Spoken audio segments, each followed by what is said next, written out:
मेरे प्रियो, निर्गमन की किताब 33 अध्याय के 7 आयत में लिखा है, Moses took the tabernacle and pitch it without the camp afar off from the camp and call the the tabernacle of the congregation and it came to pass that everyone which sought the Lord went out unto the tabernacle of the congregation which was without the camp। निर्गमन की किताब 33 अध्याय के 7 आयत में लिखा है कि मूसा मिलाप वाले तंबू को छावनी से बाहर खड़ा कराया करता था, ताकि जो भी व्यक्ति, हर एक व्यक्ति जो परमेश्वर को ढूंढना चाहता, जो परमेश्वर से बात करना चाहता था, जो परमेश्वर की महिमा को देखना चाहता था, वो अपने छावनी से निकलकर परमेश्वर के पास चला जाता था। और इसमें आगे में लिखा हुआ है, और वह उसको मिलाप वाला तंबू कहता था। मिलाप वाला तंबू मतलब परमेश्वर से भेंट करने की जगह, जहाँ पर बैठ करके परमेश्वर से बात करें, अपनी दिल की बात कहें, अपने अंदर में चलने वाली भावनाओं की बात करें। हम जो आज सोचते हैं, जो हमारी सोच है, जो हम परिस्थिति में घूम रहे हैं और जो परिस्थिति को लेकर घूम रहे हैं, उसका हल और कहीं भी नहीं है। उसका हल केवल परमेश्वर के पास है। हमें परमेश्वर के पास जाना चाहिए। क्योंकि मूसा ने क्यों तंबू को छावनी के अंदर नहीं रखा? क्योंकि छावनी के अंदर में परमेश्वर का अगर मिलाप वाला तंबू होता तो दोनों में कुछ भी फर्क नहीं होता। मेरे प्रिय, परमेश्वर से बात करना इंसान से बात करने के समान नहीं है। परमेश्वर पवित्र है, परमेश्वर सामर्थी है, परमेश्वर अद्भुत परमेश्वर है, उसकी महिमा अपरंपार है। उससे मिलने के लिए आपको और मुझको बाहर जाना बहुत ज़्यादा ज़रूरी है। उस मिलाप वाले स्थान में जाना बहुत ज़्यादा ज़रूरी है। हम सब का एक प्रार्थना का जीवन हो, ऐसा जीवन हो जहाँ पर ना तो हमारा परिवार हमारे साथ हो, ना तो हमारे परिवार का कोई सदस्य हो। हमारी व्यक्तिगत एक रिश्ता परमेश्वर के साथ होना चाहिए, क्योंकि मूसा उसे मिलाप वाला तंबू कहता था। मिलाप वाला तंबू यानी परमेश्वर से मेल मिलाप करना। बहुत सारे लोग बड़ी बड़ी सेवकाइयाँ करते हैं, भविष्य दिखता है, बड़े बड़े चर्च है, परमेश्वर के संदेशों को लोगों तक लेके जाते हैं, लेकिन बहुत ज़्यादा ज़रूरी है कि उनका रिश्ता परमेश्वर के साथ कैसा है। क्या वे परमेश्वर से मेल मिलाप करते हैं? मेरे प्रियो, मूसा दुनिया का पहला ऐसा व्यक्ति था, इससे सामर्थी व्यक्ति कोई भी आज तक नहीं हुआ, क्योंकि वो लाखों लोगों को लेकर मिस्र से परमेश्वर की सामर्थ के द्वारा, परमेश्वर की अगुवाई में मिस्र से अपने लोगों को बंधुआई से बाहर निकाल करके इजरायली को उस रास्ते में लेकर आया, जो रास्ता और उस देश के लिए लेकर चल पड़ा जिस देश के देने के लिए होगा परमेश्वर ने उनके पुरखाओं से, अर्थात अब्राहम और इसाक और याकूब से वायदा किया था। उस वायदे की भूमि में चलने के लिए मूसा ने इस मिस्र से सारे इजरायली को परमेश्वर के आत्मा की अगुवाई में निकाल ले आया। हे मेरे प्रियो, इतना महान योद्धा, इतना महान अगुवा होने के बावजूद भी परमेश्वर का दास कभी भी अपने आप को कभी भी उसने लोगों में मिलाया नहीं। वो लोगों के मध्य में था, लेकिन वह परमेश्वर और अपने रिश्ते को भली प्रकार से जानता था। क्या आज हम परमेश्वर के रिश्ते को जानते हैं? क्या आज हमारा परमेश्वर के साथ रिश्ता रखना या परमेश्वर से के पास जाना और मेल मिलाप करना, इसके महत्व को हम समझते हैं क्या? मेरे प्रिय, बहुत जैसे मैंने आपसे कहा कि सेवकाइयाँ चल रही हैं, बड़े बड़े काम हो रहे हैं, हमको लगता है हम परमेश्वर के साथ है। बिल्कुल भी नहीं। हमारा व्यक्तिगत रिश्ता परमेश्वर के साथ होना चाहिए। बाइबल के अंदर में लिखा हुआ है कि and came to pass when Moses went out unto the tabernacle that all the people rose up। और जब भी मूसा मिलाप वाले तंबू की ओर चल पड़ता था, सारे लोग अपनी छावनी के उस घर के दरवाजे पर खड़े हो जाते थे और वे मूसा को जाता हुआ देखते थे। यानी मूसा का एक समय था परमेश्वर से बात करने का। मूसा का एक समय था, हालांकि वो लाखों लोगों का अगुवा था, still he was a leader, he was a great leader, but still he know the importance of power, how I can get the power, मैं सामर्थ कैसे पाऊंगा, the source of power, सामर्थ मुझे कहाँ से मिलेगा, बुद्धि ज्ञान मुझे कहाँ से मिलेगा। इस बात को वो मूसा जानता था, इसलिए मूसा जो इतना महान अगुवा था, उन लाखों लोगों को छावनी में छोड़कर परमेश्वर के पास चला जाता था। और लोग भी जानते थे कि ये क्या कर रहा है, और लोग जब तक खड़े रहते जब तक मूसा मिलाप वाले तंबू में प्रवेश नहीं करता।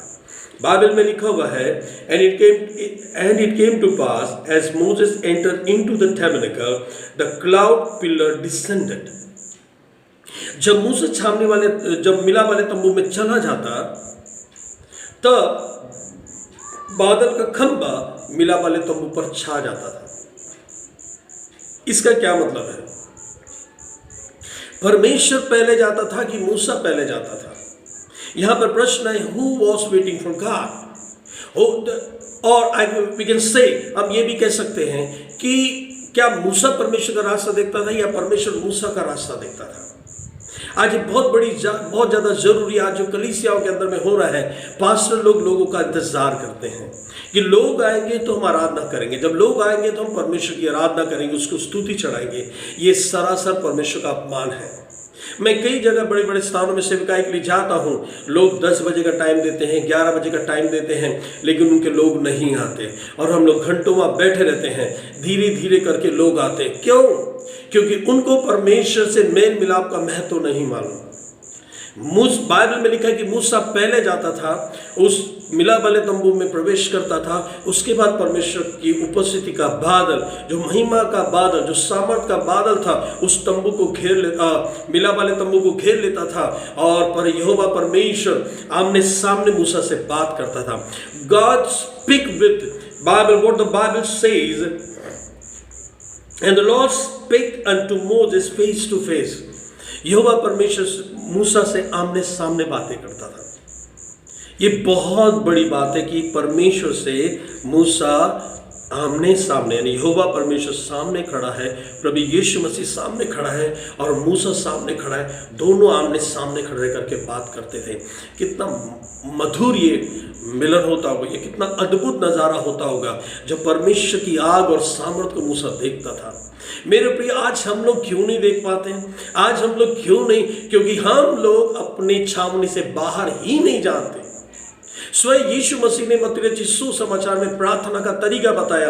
When you go, when you pray, जब आप प्रार्थना के लिए जाओ तो तुम भीतर कोठरी में प्रवेश करो और दरवाजे को बंद कर लो, और जो गुप्त में तुम्हारा पिता है वो तुमसे बात करेगा। मेरे प्रिय, ये बहुत ज़्यादा ज़रूरी है।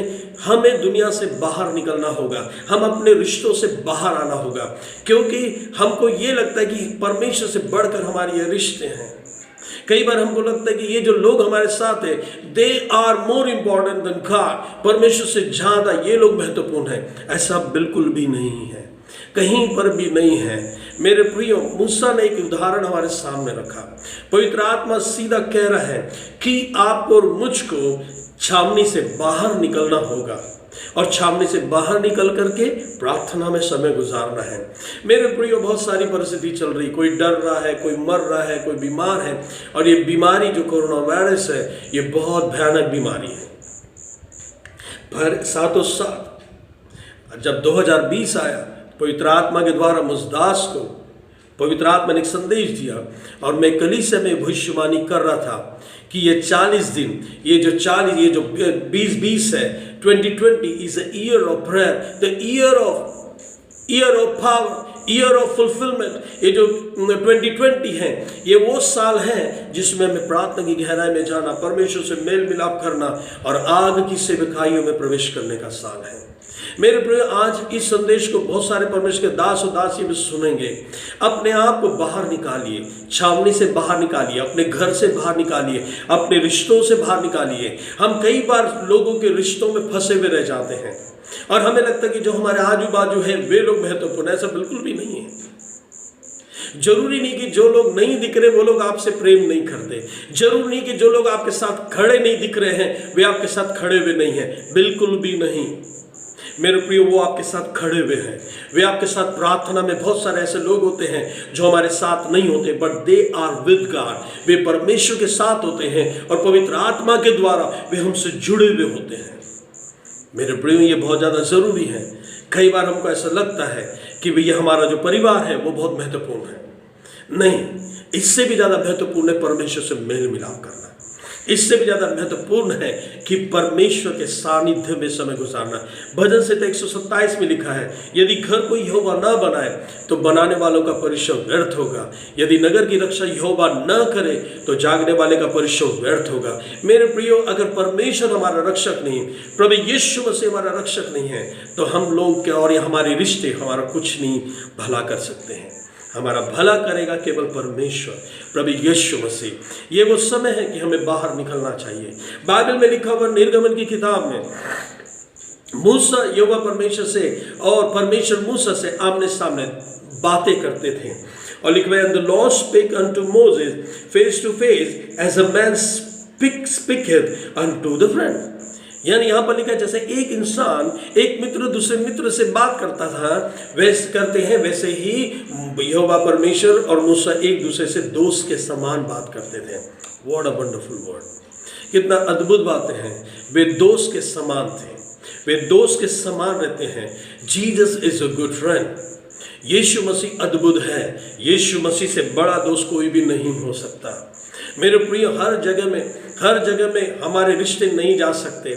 ऐसे कई स्थान है जहाँ पर हमारे भाई बहन हमारे साथ खड़े नहीं रह सकते, हमारे माता पिता हमारे साथ खड़े नहीं रह सकते। और यहाँ तक जब हम सोते हैं तो हमें जगाने वाले लोग नहीं होते, परमेश्वर होता है जो हमारे सिराने पर होता है। मेरे प्रिय, जब हम लोग सोते हैं हमें नहीं मालूम होता कि कल की सुबह हम देखेंगे या नहीं देखेंगे, लेकिन पवित्र आत्मा प्रभु यीशु मसीह कहते हैं, मैं तेरे सिराने में हूँ। सुन, तेरा रक्षक कभी न उगेगा और न सोएगा। तेरा रक्षक जो सेनाओं को यहोवा है, न तो वो ऊँगता है और न वो कभी सोता है।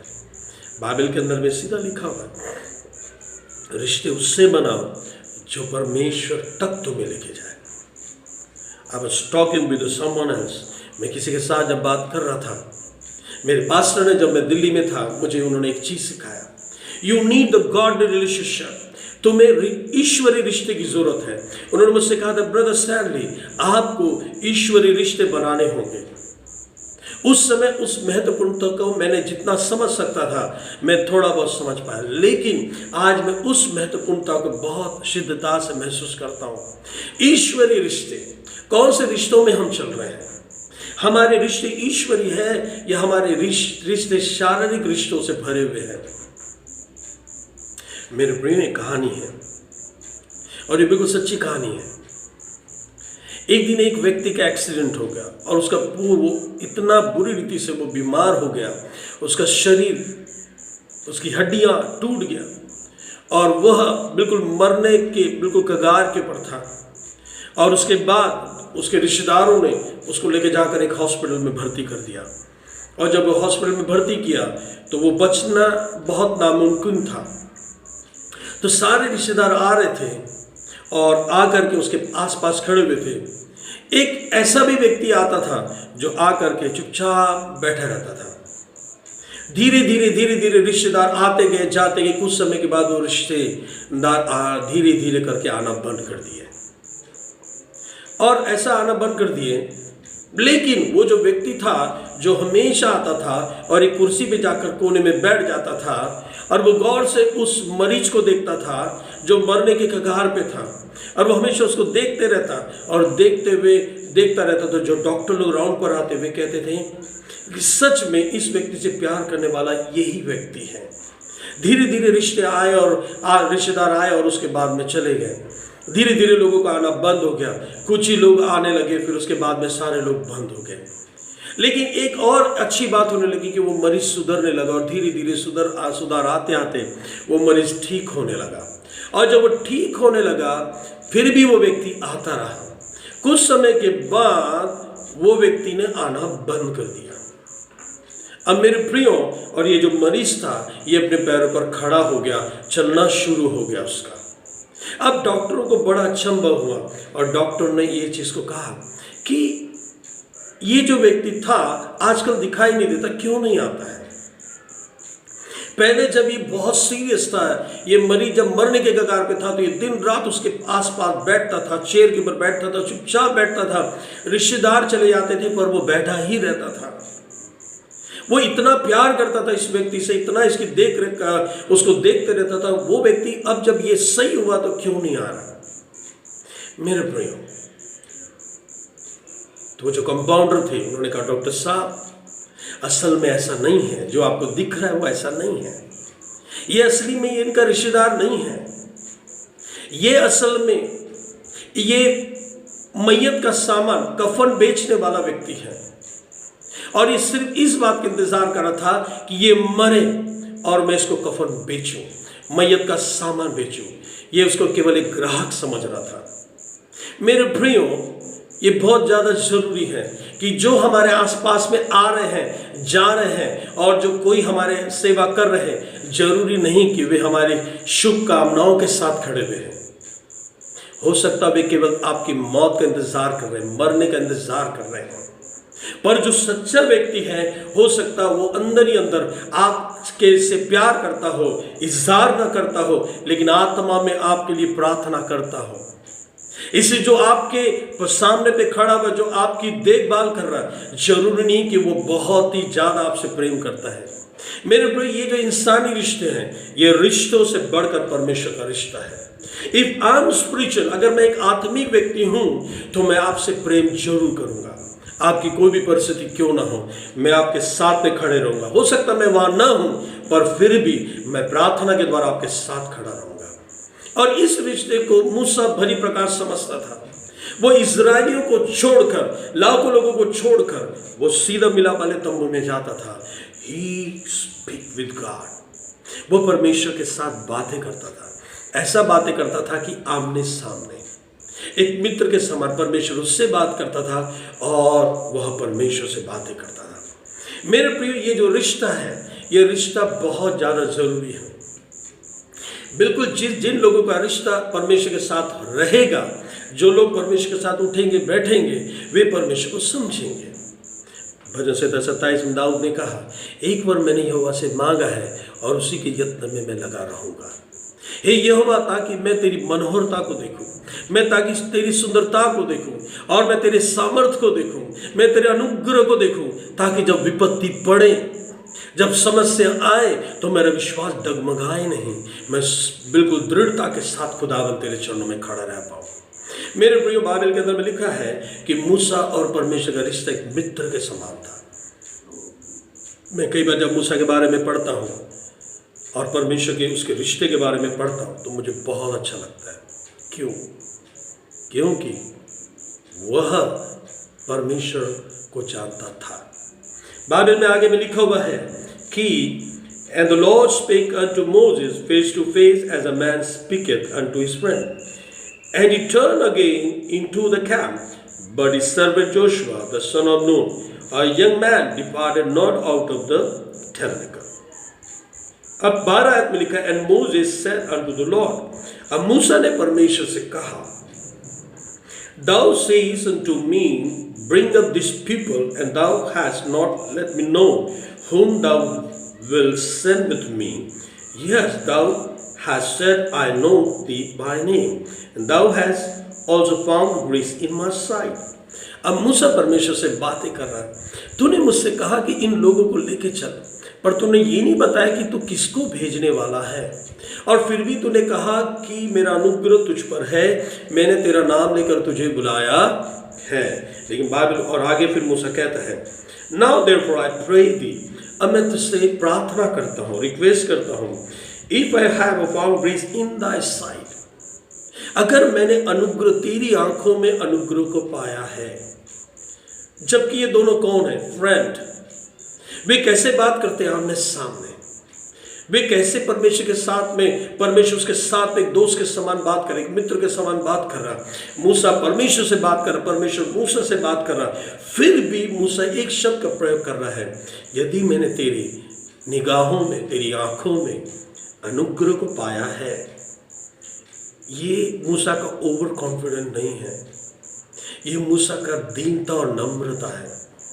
हम थोड़ी देर परमेश्वर के पास बैठते, थोड़ा बड़े क्या बन जाते, भविष्यवक्ता क्या बन गए, थोड़ी सी सेविकाई क्या उठ गई, हम तो लोगों को नीचा देखने लग जाते हैं। हमको लगता है कि परमेश्वर हमारी मुट्ठी में है, हमको लगता है हम जो कहेंगे वैसा होगा। बिल्कुल भी नहीं। मेरे प्रिय, आज इस समय मैं आपको सिखाना चाहता हूं, मैं खुद भी सीखता हूं और सीख रहा हूं कि क्या मैंने परमेश्वर की आंखों में अपने लिए अनुग्रह को पाया है, क्या मैंने यीशु मसीह से अनुग्रह पाया है, क्या उसकी आंखों में मेरे लिए अनुग्रह है, क्या उसकी दृष्टि में मैं अनुग्रह और कृपा को पा रहा हूं क्या। ये बहुत ज्यादा जरूरी है। हम कितनी भी बड़ी सेवकाई करें, हम कितने भी बड़े परमेश्वर के दास बन जाए, कितना भी बड़ी हमारी कलीसिया हो, मेरे प्रियो सबसे ज्यादा जरूरी है अपने रिश्ते को परमेश्वर के साथ में दृढ़ता के साथ रखें। और केवल ऐसा ही नहीं, परमेश्वर से बातें करें कि प्रभु क्या मैंने तेरी दृष्टि में अनुग्रह पाया है, और यदि अनुग्रह पाया है तो तेरे मार्ग मुझे बता, उस पथ पे मुझे चला जिस पे मुझे चलना चाहिए, ताकि जब मैं तेरा ज्ञान पाऊं, जब मैं तेरे और बातों को समझूं, तो हे परमेश्वर तेरी कृपा मुझ पर हो। That I get your favor, if I found the grace in your sight, what the word of God said. Now therefore I pray thee, if I have found grace in thy sight, show me now thy way, that I may know thee, that I may find grace in thy sight, and consider that this nation is thy people. Oh God, what the Moses is saying, what Moses was talking with God, if I found grace in your sight, अगर मैं तेरी दृष्टि में, तेरे तरफ में, तेरी आंखों में मैंने अनुग्रह को पाया है क्या। हर कोई प्रचार कर रहा है अनुग्रह का जमाना, अनुग्रह का जमाना, this is the grace period, this is the grace period. मैं आपसे कह रहा हूं, क्या आपने अनुग्रह पाया है क्या। Before you preach anything, before you say anything, if you found the grace in the sight of the Lord, you have to find out. आपको बैठकर परमेश्वर से पूछना चाहिए कि प्रभु क्या मैंने तेरी आंखों में अनुग्रह को पाया है क्या।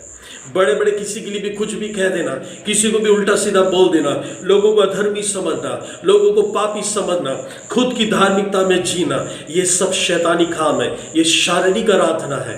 आत्मिक आराधना दीन और नम्रता के साथ पवित्र आत्मा के द्वारा होती है। If there is not the Holy Spirit, if you are not worshiping God by the Spirit of God, you are nothing. आप पवित्र आत्मा के द्वारा आराधना नहीं करें तो कुछ भी नहीं है।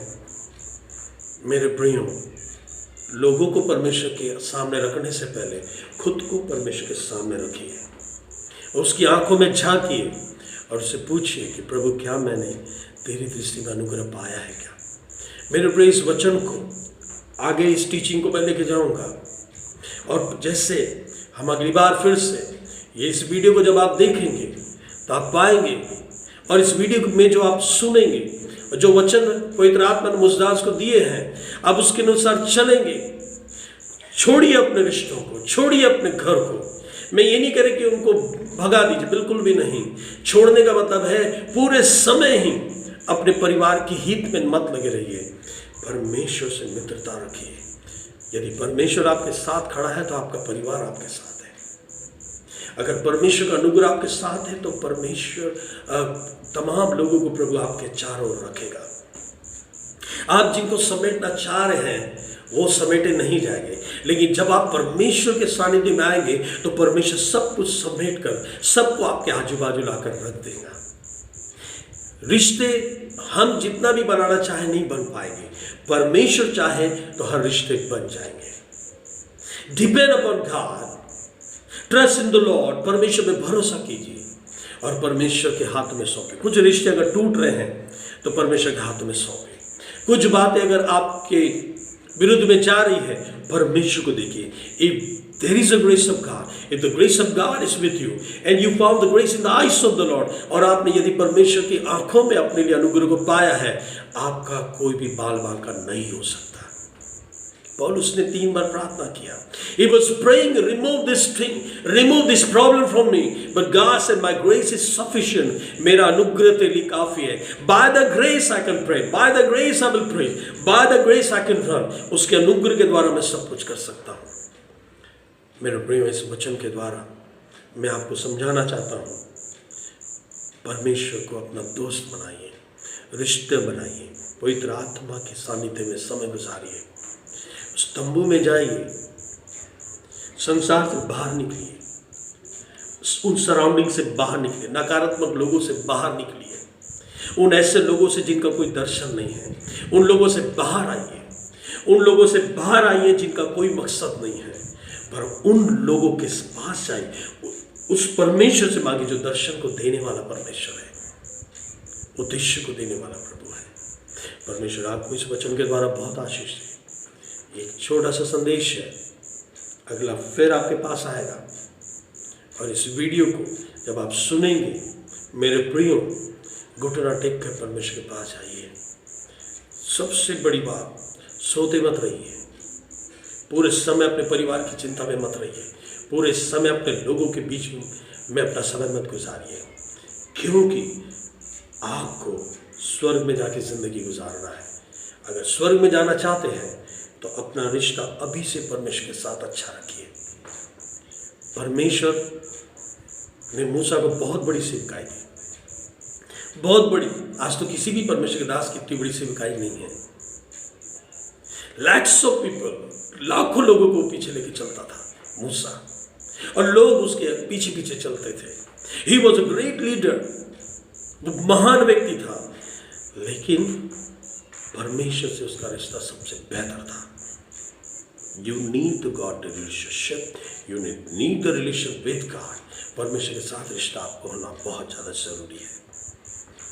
किसने क्या बोला, किसने क्या कहा, कौन आज हमें पूछ रहा है, कौन हमें देख रहा है, ये कोई मायने नहीं रखता।